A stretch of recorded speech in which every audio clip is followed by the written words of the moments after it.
distance here is 7/8, okay? Let's just say. And then obviously the distance here is different depending on the angle. So it's a simple, very easy idea. You're going to have a kind of stick protractor that we use. If you didn't know how to make one, you could simply use the tool itself. You can say, well, I'm going to make one using the tool that I use the most.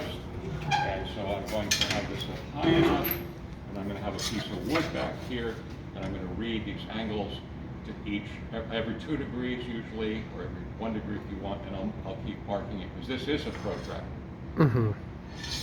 So however you want to do it, it's a very simple idea, and we use it a huge amount in boat building. So, so this is what we call it, a bevel board. So just so you know, you're in a shop, hey, where's the bevel board? You say, you know the stick, the protractor, they're going to say, well, you know, we don't know. But the bevel board.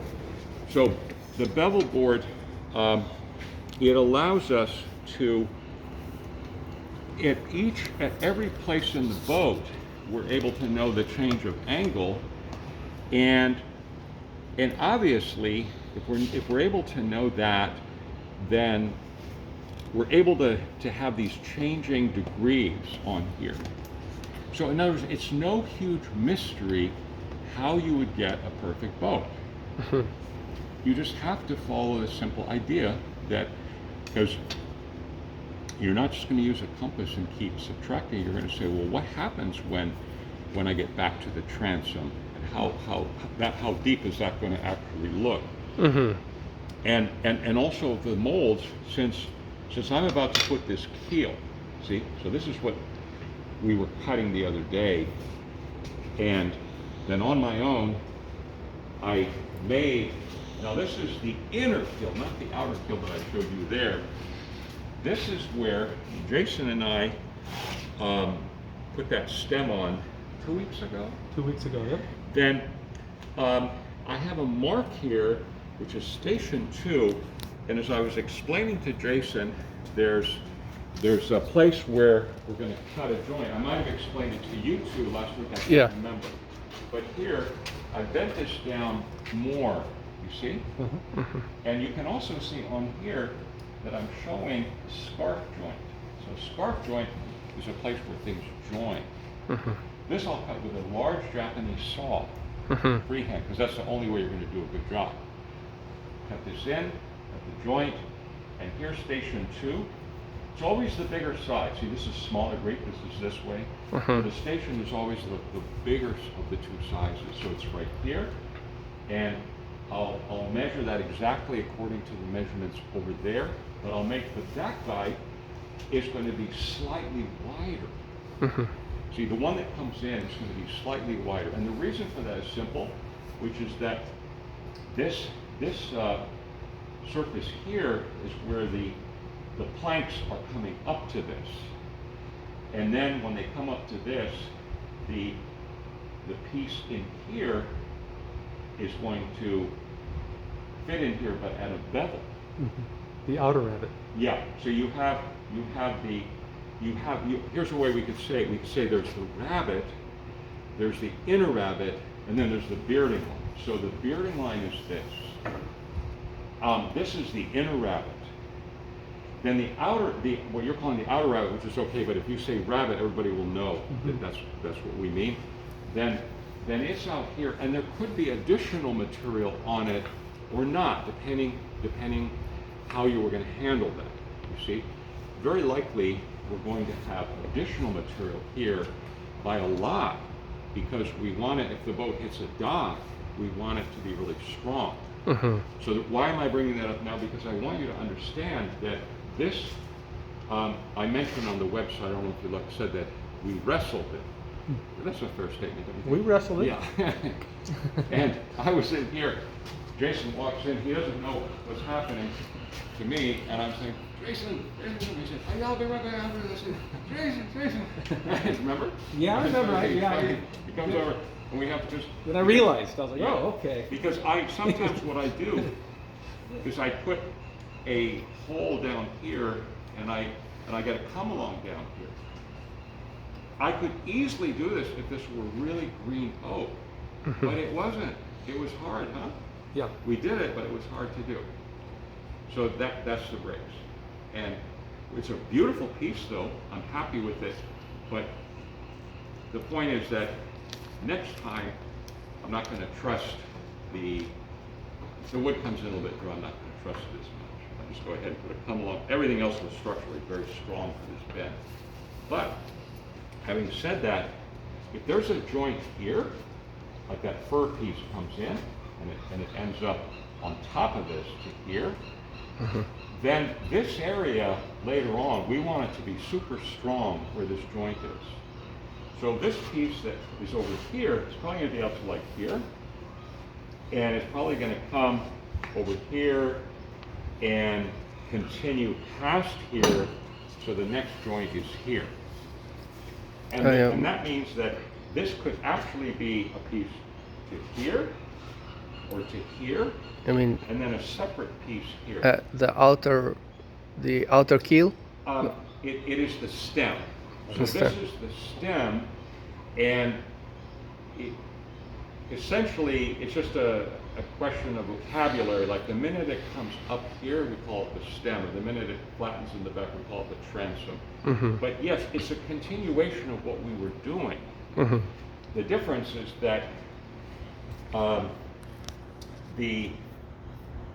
this guy makes a waterproof barrier on the inside. So that I was showing some of you last time, if we take an ordinary keel like the one that's an ordinary stem like the one next to the dory over there, you'll see that with drying and stuff things move.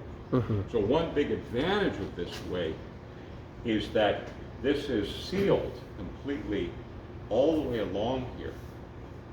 And back here, if the joints are really well made and they're fastened correctly, and then for these two, also you have this piece that I just showed you is going to come in here, then you can make this as strong as you want, because the thing to understand, that this is the key thing that I want you to understand right now, is at all times we have to be aware that there's an angle here, and it's square to this. So the 3/4 part is wider than this, and it's pretty much the same as this here. You see? See, it's pretty much the same width as this here, but it may not be. It may be narrow or wider, because when the planks come up here that we're making, so you have frames on top of here, and then the planks come in. When the plank comes in, one of the huge advantages of this method is that you don't have to fit it to the rabbet. The plank comes on, there's frames here, the plank fits perfectly to the next plank.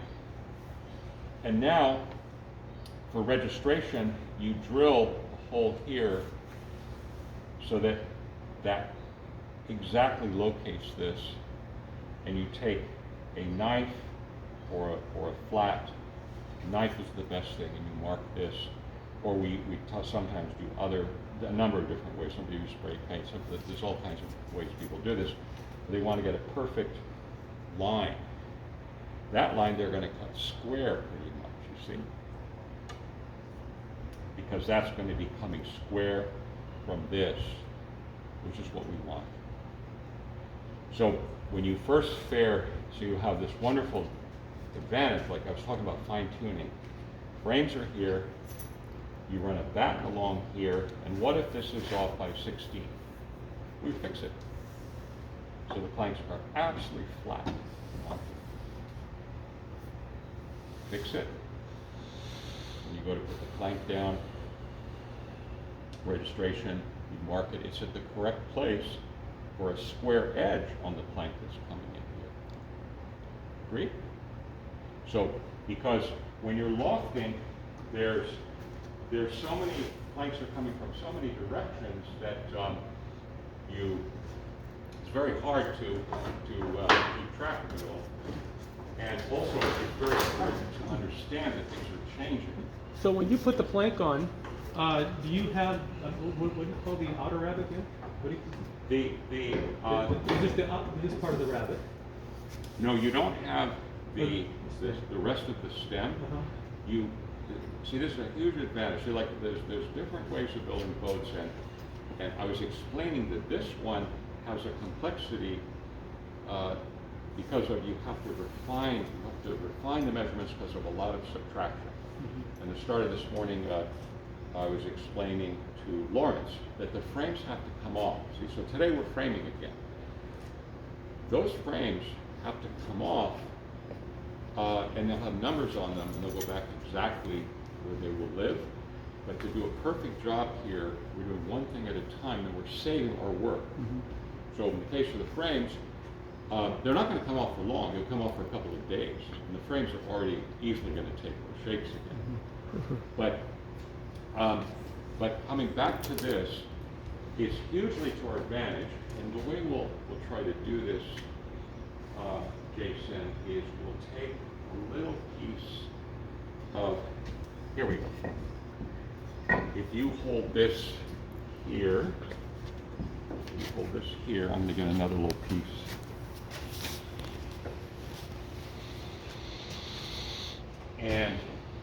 And actually, if you stand like over here and hold this one, I just want to show you that would be the frames. Now the next thing is that Lawrence, if you hold this just gently back there, we're going to come up here. Okay, actually we'll come down to this side. Sorry. Yeah, there we go. Just because I have this plank here. Okay.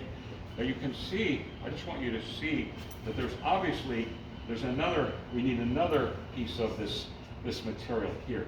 These guys get adjusted, but there's more bulge in here, which we would find out from the bulge. So if I just did this, then you can see at this angle, I'm going to plane a little bit of this away. See, look. Agree? When this comes in, so in this case, it's this inside is going to get planed slightly more. You see why? Because this would be the inside of the planks. This is and also it's those little tricky things is how we hold this, you see? So, but you can see that this is going to have a little bit more planing on here. Right there, okay? Right here. Is that clear? See? So as we're planking, we're shaving this, okay?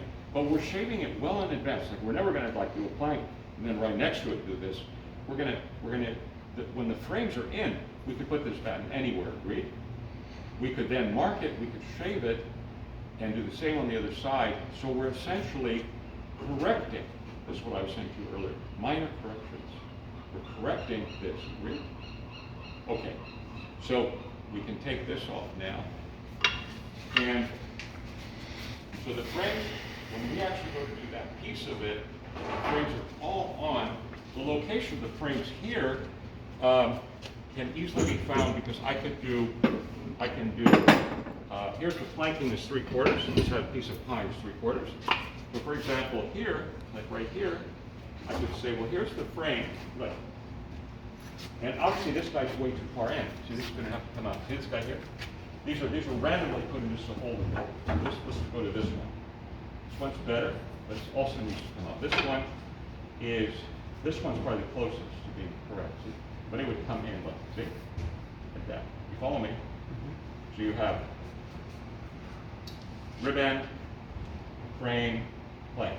Now I want you to notice that if we set these up correctly, then it's the same idea that I was explaining to you earlier here, agreed? So you can see that from right here. The thing here is that I'm going to take a station pattern, and I'm going to put another pattern on the lofting, and I'm going to make sure this guy follows the boat outside, because here I know there's a little bit more bow to this, so I'm going to pull this out. See, why is this temporary? Because I'm going to pull this out with a Japanese saw. I'm going to cut back to here, and then I'm going to plane it and soften or weaken this so that it bows out more. Mm-hmm. See, it bends more according to the lofting. Okay, so there's again fine tuning. There's a problem. boat building has a lot of intricacies, and most boats, they, if it's a good boat builder, always, no problem whatsoever. But there's not that many people who are trained for a long time. They're trained a short time, or they're just doing it on their own or whatever, you see? But I'm trying to show you different things that are not hard really to understand, but visually showing you from the boat rather than theoretically. Here's what we do. Here's how we're going to do this. Here's how it is. Now all of these are beautiful. Look at the frames that we put in. You put in one of these frames last time, huh? At least. Mm-hmm. Yeah. So you did you do this one? This one? I did This one, see? So here, I'm going to make some better catches than this one. Because here's where I was talking to Lawrence today, explaining that we have to have a system where we have one screw, and preferably just one place where we're holding it. Sometimes we have to have two places. But they have to be able to come off when we want them to come off. Now when we start planking, it's finito. We no longer take them off, see? When we start planking, we have a plank up here, we have a garboard over here, and then of course at that point they don't come off anymore, see? So, well right now, I don't have the washers that I need, the bigger washers that I'm used to for this, so I'm gonna make some wooden pieces that the screws are gonna go through and just hold it down. Mm-hmm. So, okay, now, look at though how beautiful this system is, and the only thing we have to worry about here are high points. You see, like for example, or sharp points. Mm-hmm. We don't want the frame, especially if it were really wet, it would crease, and if it creases, that could be a future break. So, I know guys, they just put like a fastener in or something. It's not a good idea because you're trying to keep the strength of this, if you can, for like 80 years or so. You want to keep you don't want to do anything to harm it. Mm-hmm. And if any flaw comes up, you want to be able to pull it off and replace it. So another nice thing of this, you say, oh, it now has a crack. Let's just do a new one. Because we have time to do another one. So, okay, so far so good? Do you understand? We don't need that piece till we're all done planking. Yeah, that's what I'm. So and there's another advantage, because what I'm trying to think of is how to, I know I'm sort of talking about complexities, but in fact, how this can be done so that a good cabinet maker could follow a manual. So there should be a manual, and the manual will show photos and some notes. See? It's about this form, not about the lofting. So this is like a big help. See, you say, here's this form, and you're taking it to Galilee Harbor, you're taking it to San Francisco, Los Angeles, Seattle, wherever.